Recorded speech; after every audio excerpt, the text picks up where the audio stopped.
quilômetros por hora, 30 quilômetros por segundo. Estamos aqui. A Terra está indo do solstício de verão para o equinócio de outono. Estamos na lua cheia. Nesse dia, a lua nasce a leste exatamente quando o sol se põe a oeste. Por volta de 11 horas, meia-noite, você verá que ela não subiu muito alto no céu, enquanto de dia o sol, ao meio-dia, ainda sobe muito alto.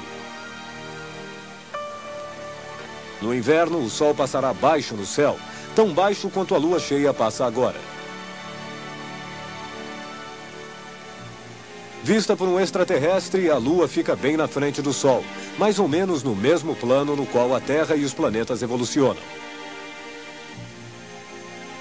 Como o eixo da Terra é inclinado, veja o que nós vemos no verão. O sol aparece alto no céu.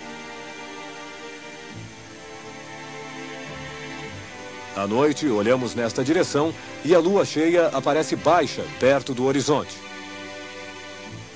De dia, o sol alto assim. À noite, a lua cheia baixa assim.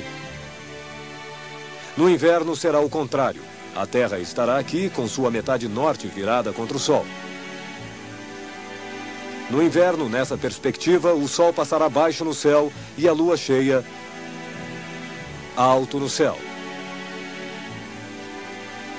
Cada um à sua vez.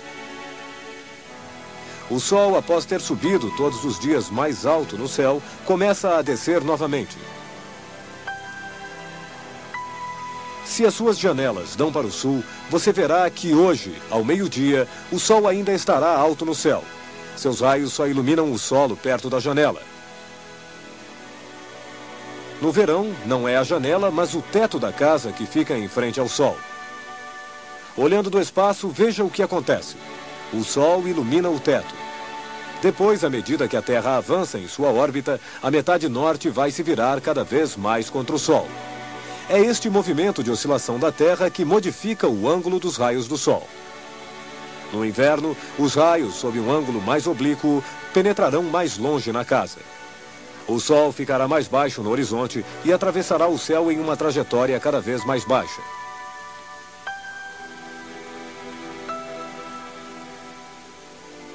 No solstício, ao meio-dia, o Sol estava à vertical do 23º paralelo. No equinócio de outono, dia 23 de setembro, ele terá descido à vertical do Equador. Mas até lá, ainda temos mais de 200 bilhões de quilômetros a percorrer. Você sabe que a Terra é redonda, mas é nas férias, na beira do mar, que você pode se dar conta disso. No fim da beira da água, você vê o horizonte. Nada detém sua visão. Você tem a impressão de enxergar ao infinito. Mas você se engana. Por causa da curvatura da Terra, o horizonte está apenas a 5 quilômetros. Você está almoçando num terraço a 10 metros acima do mar. O horizonte agora está a 11 quilômetros. Um navio aparece ao longe. Primeiro, você vê as chaminés, pois o casco está escondido pela curvatura da Terra. O navio se encontra a 2 vezes 11 quilômetros, 22 quilômetros. Ele está atrás do horizonte. Ao se aproximar, ele parece emergir do mar. Ele sobe. Sobe cada vez mais na direção da crista desse montículo, que na verdade é a curvatura da Terra. Você sobe na falésia, altitude 100 metros. O horizonte que você vê se encontra então a 35 quilômetros. Na montanha, vemos mais longe. O Monte Branco é visível a 200 quilômetros e se você o contempla de uma outra montanha, seu olhar chega a 400 quilômetros. Paradoxalmente, apenas 5 quilômetros na beira do mar. O horizonte livre, porém mais próximo, limita nossa visão e revela, assim, a curvatura da Terra. Quase um mês após o dia mais longo, o Sol se põe 10 minutos mais cedo.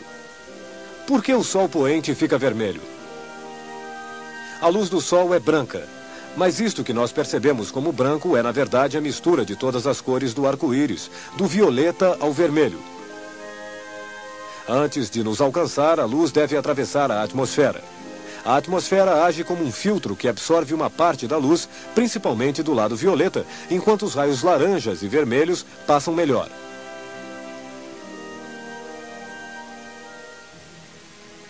Ao meio-dia, os raios do Sol atravessam a atmosfera num trajeto curto. O efeito de filtragem fica fraco e a Lua fica branca. À noite, os raios chegam inclinados. Neste ângulo, a camada de atmosfera a atravessar é mais espessa, o efeito de filtragem fica mais importante e todas as cores são absorvidas, exceto o vermelho.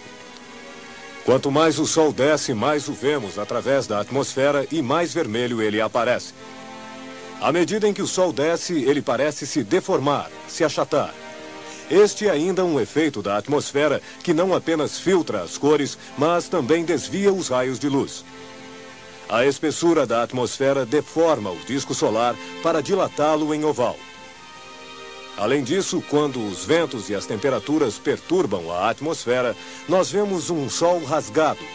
O Sol se põe 2 minutos mais cedo do que o anterior.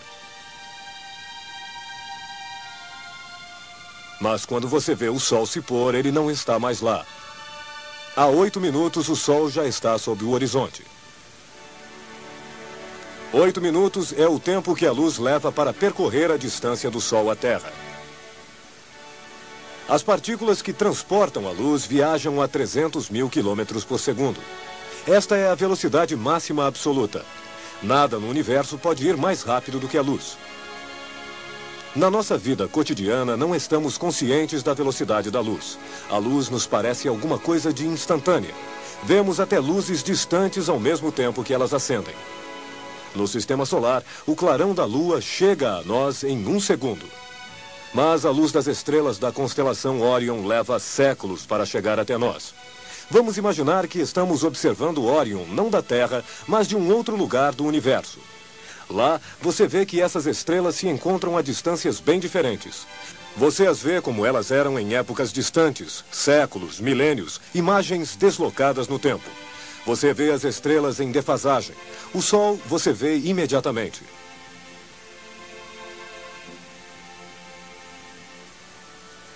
O sistema solar está em suas mãos.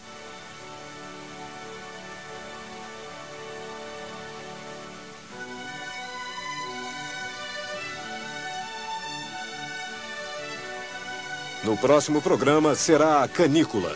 O Sol passa na frente da constelação Caniculum, o pequeno cachorro.